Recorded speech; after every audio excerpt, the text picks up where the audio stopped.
Hey there, and welcome to the Girl Means Business podcast, the show that's all about helping photographers just like you build a thriving business without sacrificing your sanity. I'm your host, Kendra Swalls, a former teacher turned full-time photographer and marketing coach, here to fill your earbuds each week with practical tips, real-life stories, and a whole lot of encouragement. So if you're ready to dive in, let's get to it because this girl means business. Hey friend, and welcome to another episode of the Girl Means Business podcast. I am really excited about what we have coming up here on the show because not only are we going to start talking about a topic that I love, we're going to put it into a 3-part series. So that means for the next 3 episodes, you are going to get an entire learning lesson on how to create content in your business that's going to get you noticed without you having to post a ton on social media. Because that's what I'm all about here at the Girl Means Business Show, is I want to make sure that you are able to grow your audience, grow your following, grow your client base, and make more money, grow your bank account without having to follow up with all of the social media trends, without having to dance on video, without having to create tons and tons of content for daily content posting.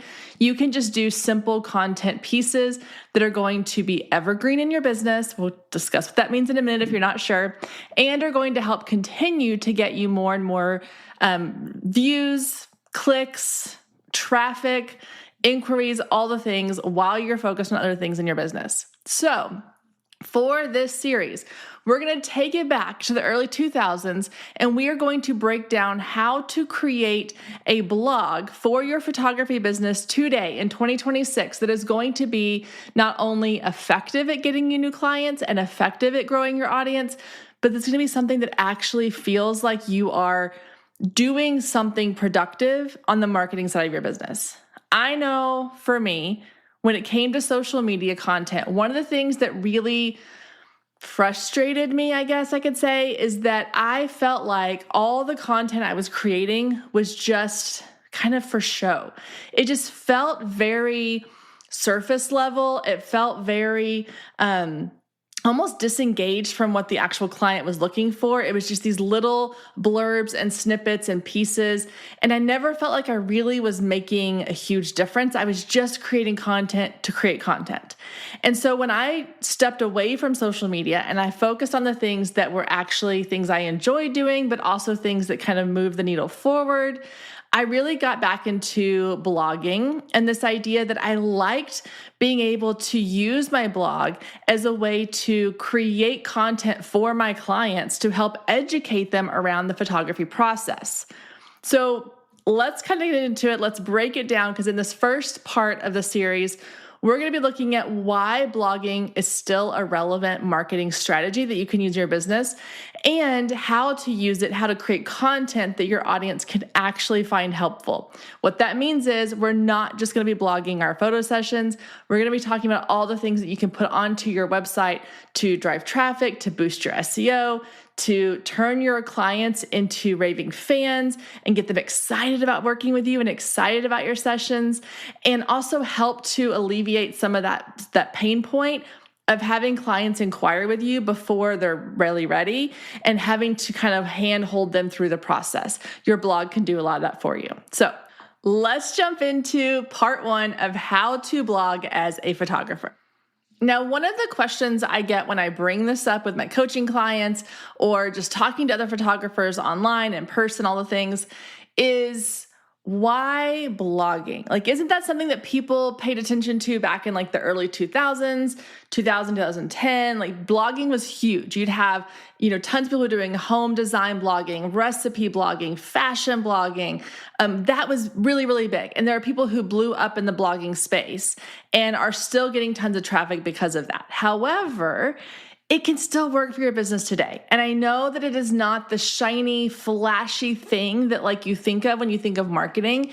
It is definitely a long game. It is definitely something that is more kind of behind the scenes. So if you are the introverted photographer, blogging is actually really good for you because you don't have to do a ton of go out online. You don't have to post photos of yourself all the time. You don't have to be online all the time. It can actually work really steady for you and your business if you're consistent with it. Because blogging is different than social media in the sense that it is evergreen. So what that means is with social media, everything moves so fast. You can post something today, and right now it's 11:15 a.m. my time. I can post something at 11:15 a.m. and by 1:15 this afternoon, it's kind of already irrelevant. It's gotten lost in the chaos and the shuffle of all the other content being put online, and it's not going to get the visibility that I want it to get. Social media content also does not have a very long shelf life in the sense of people aren't going back to your old content. They're not going to your Instagram account and scrolling back to like a post you posted 5, 6, 7, 8 months ago, a year ago.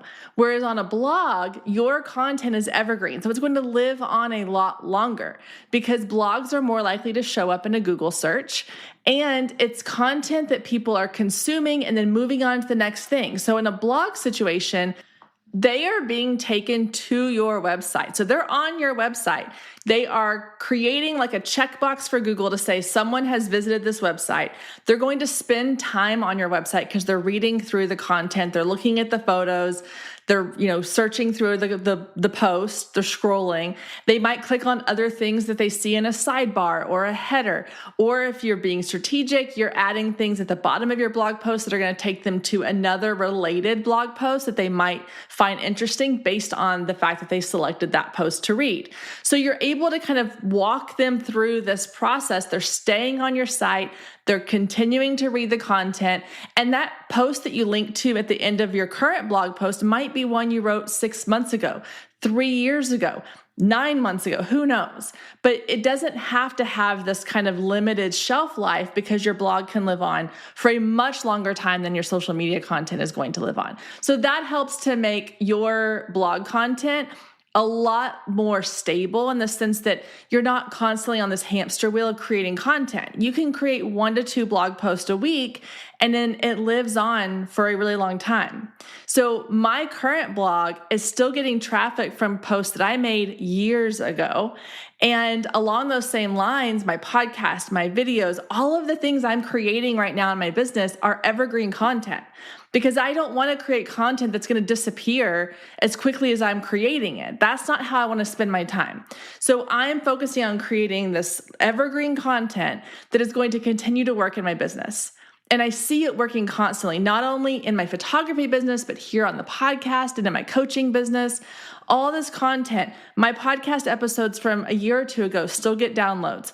My blog posts from a year or two still get read and get clicks and views. My YouTube videos that I haven't, that I posted a long time ago are still getting views, and they're still driving audience and traffic to my site.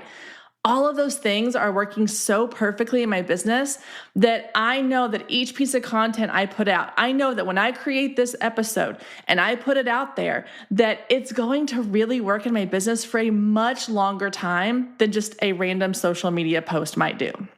So for those reasons, I want to make sure the content I'm focusing on, if I only have a short amount of time each week to create content in my business, I want to make sure it's content that's going to get the most bang for its buck.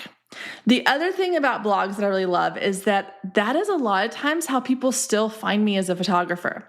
And it's one of those things where I don't know.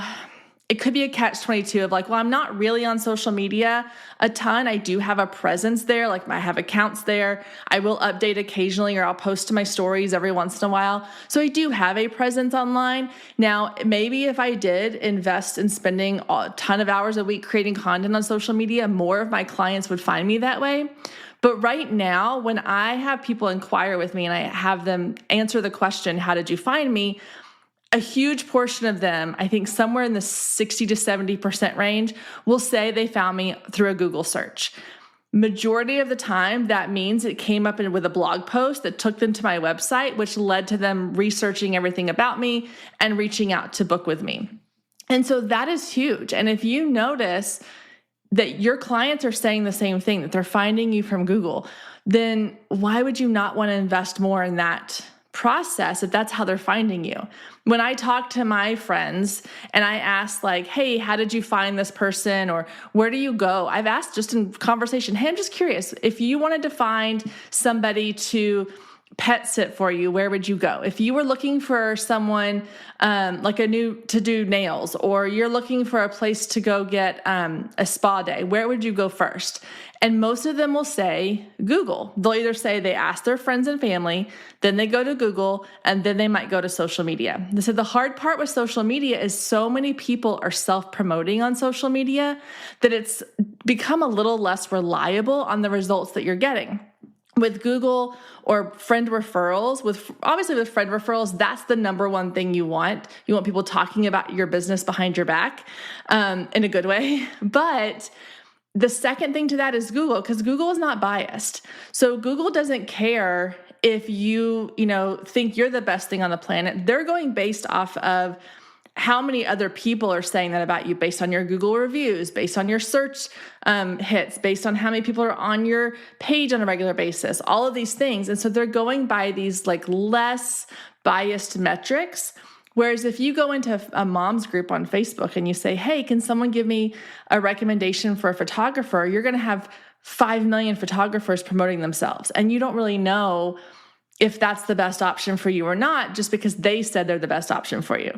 So a lot of people are still relying on those Google searches to help them find the services that they're looking for. Okay, so now that you know why blogging is important, you know that it's something that's going to give you more time back in your week, that's going to give you a way to create content without feeling like you're having to create all this incredible content on social media.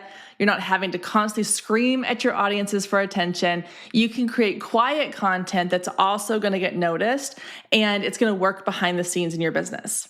So let's talk about the second most popular question I get asked when I am teaching on or talking about blogging, and that is, what do I blog about?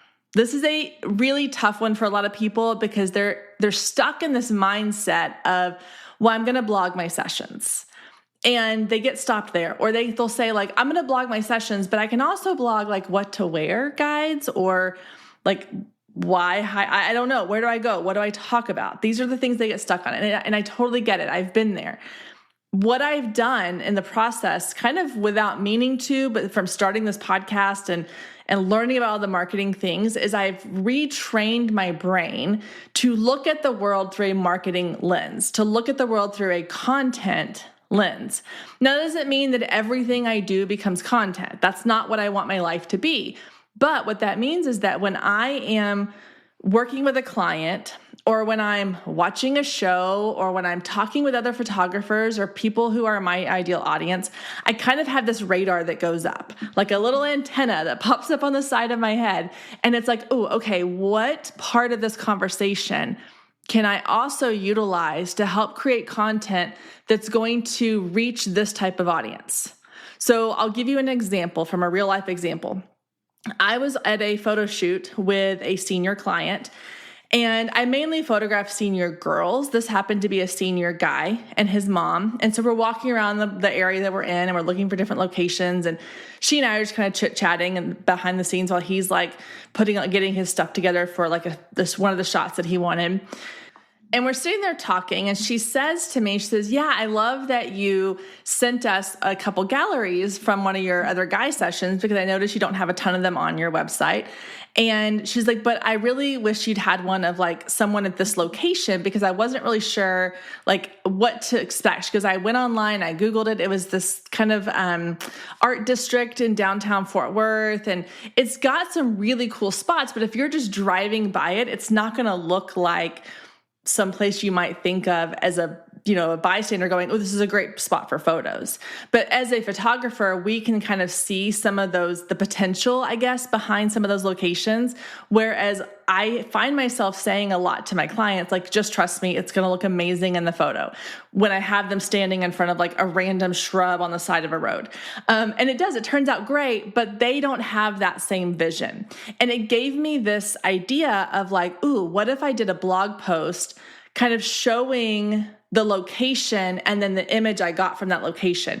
And that would kind of give people a perspective of like, this is what you see, this is what I see. So like when you see just a random alleyway with like dumpsters in the background, but cool art on the walls, I see this image, and I show like the final image where I've removed the dumpsters, but the cool artwork still stays. And I kind of have this cool perspective of the client in the middle of the alleyway from whatever angle I get. And that could make a really cool blog post. I also thought about like, ooh, that's a good point too, of like, I need to be better about sharing and talking about like different location ideas for clients, and maybe even creating blog posts that highlight specific areas and popular spots that I like to shoot at, so that whenever they request one of those, I can send them the links to those blog posts and say, hey, here's some examples of some photos I've done in these locations. So even simple conversations with your clients can lead to topics that you can create for your blog. Stay with us. We'll be right back. We were hiring when we were making 50 to 100K monthly losses. And why? Welcome to episode 1. I can't think of a single founder who's been around for a decent amount of time in business who hasn't had their tunnel of year. This was that year. We're going to be okay, yeah, Sheree. Some are going to hear this and think, you TDP. But hear me out. You only have to do the math to understand that very soon we were $500,000 down. Now, similar to talking to your ideal client is something I like to call social listening. So if you are in a lot of Facebook groups, so moms groups, social groups, photography groups, anything like that, that typically groups where your ideal clients are spending time, then you can use that to collect information about the things that they are asking for or looking for in your area. Now, the place where a lot of photographers get stuck here is they assume that everything that they are looking for has to be specifically photography related. So they go into this social listening idea and they say, okay, I'm going to go into this mom's group and I'm going to search for all the posts that have to do with photography. That's a great place to start. A lot of times those posts are going to be things like, does anybody know a good photographer? Has anyone ever worked with this photographer? What you want to look for instead are just scanning the recent posts for what are questions, thoughts, ideas, concerns that parents have in that area. So I'm talking like moms groups here, but if you're a wedding photographer, it could be in wedding, like bridal groups. So whatever like your ideal client is, those are the groups you're looking for, or even just the friends that you follow on social media. But the idea here is you want to look and see what are the things that they are talking about, asking for advice on, asking for tips about. So an example of this could be if you're a family photographer, or let's even take it a step beyond that. Let's say that you are a newborn photographer and you're in these moms groups, or you're in like Facebook groups for expectant mothers or new moms in your area. One of the topics you keep seeing repeat in this group is that moms are asking questions about like, how do you get older siblings excited about the new baby coming into our family? So maybe not first-time moms, but moms who have other children in the house before this. And you keep seeing this kind of topic come up, and your thought is, well, I deal with a lot of families who have siblings, and they bring the siblings in, and we do photos with the sibling and the baby, or the mom and the kids, all the things, the family photo with the newborn. And so you have a little bit of a perspective and insight to this. So maybe you create a blog post around 5 ways to get older siblings excited about a new baby in the house. And this isn't specifically photography related. You can tie in a photography piece to the post. You can tie in a photography aspect to it.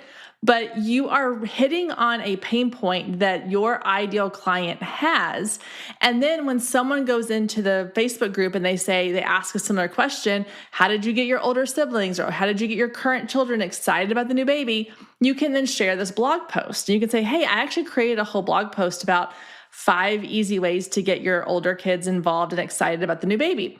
And you share that link. And now you've done a couple of things. One, you've really listened to what your audience is asking for, and you've created something in response to that. 2, you are now advertising your services in a very discreet way. So by sharing that blog post, if someone clicks on that blog post, whether it's the person who asked the question or anyone else reading the post, they're going to go to your website. They're going to see that you are a photographer, that you are a newborn, family, whatever photographer. There might be links to other things on that blog post that they can go check out, other blog posts, other information about sessions, about who you are, all the things. And so now you've just advertised who you are without having to advertise. You are just sharing a resource. And the beauty of that is it's not going to get flagged by people as spamming or promotion. You're just sharing a resource. And you are becoming someone that is known in that community space as a resource, a person who is going to be helpful with information. And you did all this with one blog post. And again, maybe you create this blog post and it's not for 5 or 6 months before someone asks that question again, but that post is still relevant. You're not sending them to your Instagram account to scroll back and find the post you did that's like a carousel post or a 5-second video clip. You're sharing them with an actual piece of information that they can utilize. And again, that evergreen content, it might be something you created a while back, but you're now able to reshare it. But you have ideas like this waiting for you in all kinds of places. So social listening is really, really helpful. Asking your family and friends, asking past clients, what are some topics that would have been helpful before choosing a photographer that you would like to have known? Or listening to the questions that your potential clients are asking. So when you have someone who inquires with you and they're asking the same questions over and over again, those are all topics that you can create blog posts around. So we have to get out of this mindset that our blogs are just our sessions. We're showing off our great photos. Yes, you can include those photos in your blog post, but your topics need to span a wider variety of topics. So you can still blog your sessions and make sure you're using keywords, which we'll talk about in upcoming parts to this series. Those are going to be key. Keywords are key, like the little pun there. But really what you want to be looking for are what are the topics that you can be talking about. And so if this is where you're getting stuck and you're like, okay, I've listened on social media, I've asked my friends, and I'm just not coming up with anything, go to ChatGPT. This is where one of those times when I'm like, use AI. ChatGPT, you can go in and you can say, this is my business, this is what I do, here's my website. Here is my ideal client. This is where the key thing is. If you just go and you say, give me 10 blog ideas for a family photographer, you're going to get pretty generic blog ideas. Okay. You're not going to get a ton of things that are going to be very creative or outside the box. But if you go into this AI session, you say, and in fact, what I'll do is I'll create a script for you that I'll put it down in the show notes, or I'll link to it down in the show notes so you can go grab that. I want you to say, this is my business. This is what I specialize in. Here's a summary of my ideal client. Here are 3 pain points that my ideal client has. Can you create 10 blog ideas using this information that I can put on my website that will drive traffic, that will boost SEO, and will help me to set myself up as an expert in my topic? And then it's going to give you way better responses and ideas. And you can take those and you can expand on them. You can say, oh, I really like this idea. Can you expand on that and maybe break it into 3 different parts? Or can you take it and make it a little bit more broad or, kind of overarching, however you want to do it. You can even ask ChatGPT to give you an outline. That's what I do for a lot of my podcast episodes, is I will say, okay, here's a topic. I want to, for example, this blogging series, I want to create a 3-part series around helping photographers learn how to blog for their photography business. Can you break it into 3 parts and then give me an outline of each of those 3 episodes? And then from that, I can build out more of the pieces of what I want to say, my experiences, my thoughts, my ideas, all of that. But it gives me the framework to kind of build inside of, instead of just staring at a blank screen going, what do I talk about? What do I say here? And also, if you've ever listened to my episodes where I just kind of ramble on, that's probably because I went way out of the script that it gave me or the framework that I built for it, or I may not have even had one for that episode. But having that framework just gives you a place to start, and then you can fill in the boxes. So asking ChatGPT for help there is really, really incredibly helpful. Again, I will make sure I link down in the show notes, kind of a summary of some of the things we talked about in this part of the series, along with that script for ChatGPT. So you can go grab that, plug it into ChatGPT with your information, and then get way better responses from there on how to create content for your blog. Now, the last thing I want to touch on here is what to do with all these content ideas. So if you are social listening, you have your antenna up all the time, you're looking for ideas of things you can talk about on your blog, you can write about, you are asking family and friends, you're asking your clients, you're looking at what the frequently asked questions are, you've talked to ChatGPT and they've given you response or, suggestions. What do you do with all this? Because when it comes time to actually sit down and write the blog and you're staring at that blinking cursor on your screen and your mind just kind of goes, I don't remember anything. It all goes away. I've been there. It happens to the best of us. So you want to have some place that all of your content ideas live so that when you are ready to sit down and create your content, you have like this bank of ideas to go to. Now, you can be as simple as you want with this, or you can get as organized and creative as you want with this. There are tons of things out there like Asana, Trello, Monday that will organize all your ideas for you, that will give you boards to post things onto. You could use a notes app on your phone. I personally am a little bit of a geek about Google Sheets. I love a good Google Sheet. And so I have a Google Sheet, and I have one for my photography business, and I have one for the podcasts and my marketing business. And I will, they're just this one sheet with two separate tabs, and I have everything organized, and I put in, if it's an idea, it goes into an idea section. If it's one that I've already created, I have it there, and I link to the actual blog post. And why I love doing it that way is that then when someone does, if I am scrolling through a Facebook group and someone asks a question about hey, I want to start blogging for my photography business, but where do I even begin? I can take a blog post that I created about blogging, very meta, I know, and I can send them that blog link. And so I have that link already right there in my spreadsheet. I can just search for it, scroll to it, find it, grab it, send it. So it doesn't have to be this crazy organizational system. I've done it before where I just have a notes app on my phone with ideas listed out that I've thought of while I was out running errands or out doing whatever. I have used Asana before and it was great. I just prefer something a little bit in the middle as far as ease and simplicity goes. I also like that I can pull up my Google Sheets on my phone and it's right there. So whatever works for you. The key here is you want to find the system that's going to be sustainable for you. So if you are not someone who likes to use Google Sheets or technology, or you literally just want to have a notebook where you write it out by hand, then do that. If you want to keep a Google Doc or a sticky note thing on your computer screen, your home screen, you want to put them on there, do that. If you want to go all in and do on a Trello board and make it all color coded, do that. But it has to be something that you're going to keep up with. And the last piece I'll say here is going back to the idea of why blogging is so beneficial for your business is because it is really easy to sustain. You are not having to post a new blog post every single day. And not every blog post has to be this great attention grabbing thing. It can just be something that's going to benefit your business behind the scenes. And creating one blog post a week and scheduling them ahead of time, it's going to take way less time than it is to create all of the social media content.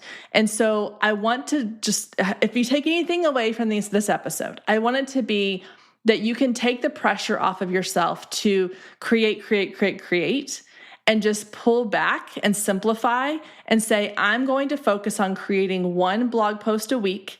And if you look at a month calendar and you have 4 weeks in a month, you can say, I want 3 of those 4 to be informational, and I want 1 of them to be a session that I did. And then you can start drafting and writing, and you can sit down and write them all in one sitting, schedule them all out, and then you can wipe your hands of it and you're done for the month. Does that not sound like the most amazing content plan ever? That you can do something one time a week and it's going to drive traffic to your business for the foreseeable future. It's pretty awesome. That is the beauty of blogging. And I will share as I wrap up here kind of the success story that got me to really lean into blogging was I blogged a session. And I know this is one of those things where it's yes, it was a session, but it was a surprise baby announcement that the wife announced during our session to her husband that they were pregnant. And this was one of the first ones that had ever been on Pinterest. In fact, I think mine is still one of the top ones on Pinterest where people find these photos for. And I couldn't, like, I had done the session like 6 months before, maybe not quite 6 months, 3 months before. I couldn't tell anybody. I couldn't post it. I couldn't blog about it forever because they wanted to wait till they told their family. So once I got the go ahead that they told their family I could share the photos, I created a blog post literally at like 10 o'clock at night because I was like, oh yeah, I need to blog that session. I'd already put them on my Facebook page. I go in, I blog the session really quick. I tell the story of how it came together and what happened. I share the photos. I posted it. Within 24 hours, it had a crazy, like stupid crazy amount of views, like hundreds of thousands of views. And most of my blog posts were getting upwards of like 100 views, maybe. And that's if people shared the post for me or I put it on Facebook.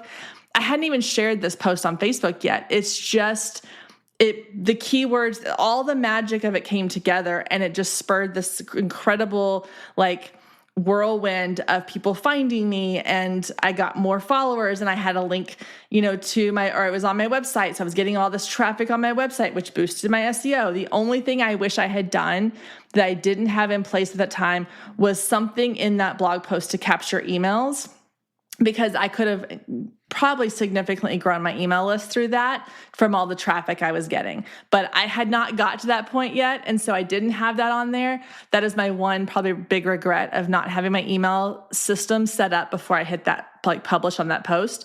But that one post and the traffic that it got, and the fact that to this day, it still brings traffic to my photography site. I still get people who have found me because they saw that post on Pinterest or on a Google search. It brought them to my website, and they end up reaching out to me and inquiring of me or booking with me. So you never know what piece of content, what piece of blog content is going to be that little catalyst for your business. And again, it was done in like 30 minutes on a Tuesday night at 10 o'clock. It wasn't some master plan I had. It was just consistently putting out content, and that was the one that just happened to blow up that day. Now, I've had other ones since then that have done extremely well, but not quite to that level, but still enough that like it would have boosted my SEO. It would have boosted my visibility 10 times more than some of my other content. But again, it just goes back to this idea that blog as much as you can. If once a week sounds like enough, do once a week. If you can do twice a week, that's even better. If you can do once a month, that's fine too. But getting that content out there, keeping your website kind of active by publishing these blog posts, keeping those keywords in SEO, which again, we're going to get into. Don't worry, it's not as overwhelming as it sounds. All I want you to start thinking about now is what are the topics that you can be planning for, so that when you get ready to start doing all of this and putting it into place, you have an entire bank of content ideas ready to go for your blog. All right, guys, that's going to wrap it up for today's episode. I want you to make sure you check out the show notes because I do have some resources down there for you. Like I mentioned, I will have that ChatGPT prompt down there along with some ideas and some blog post ideas for you to get started creating your bank of ideas. If you have questions, thoughts, or ideas about this topic, about blogging, I would love for you to reach out to me. It would be incredibly helpful if you want to reach out, because it might help me to make sure I'm answering the questions that you have on the next part or 2 or 3 parts of the series, so that we can make sure we're getting all of your answers covered. So feel free to, if you're watching this on YouTube, leave a comment down below, or if you're listening to this on your favorite podcast player, you can find me on Instagram at Girl Means Business, or you can email me at kendra@girlmeansbusiness.com. All right, guys, thank you so much for tuning in. I hope you have an amazing week, and I will see you back here next week, same time, same place.